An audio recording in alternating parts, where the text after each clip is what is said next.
Everybody has a different way that they knead. The way I like to do it is to just sprinkle the dough with flour and then press it into an oval. You could use your knuckles, you could use the heel of your hand. And this is it actually feels really good. It's kind of meditative.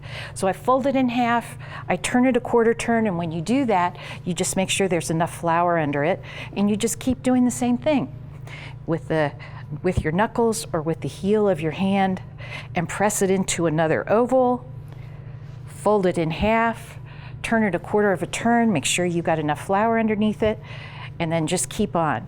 And as you keep doing this, you can see that the dough starts to resist you, and that's because it's activating the gluten that is in the flour, which is like the muscular bands that work with the yeast and the carbon dioxide to give you the lightness of a cinnamon roll.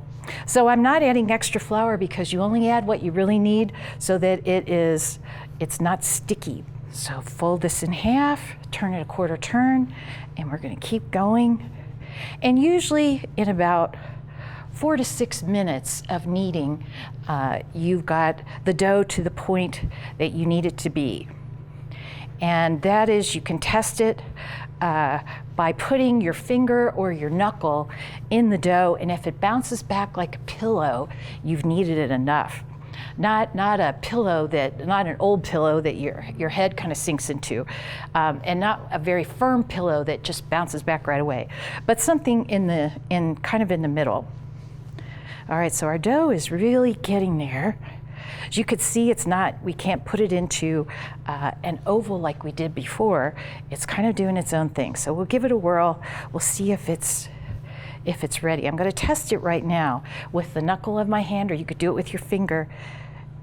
I think it's done. You see how when you press it in, it comes back like a pillow. And I think we've got it.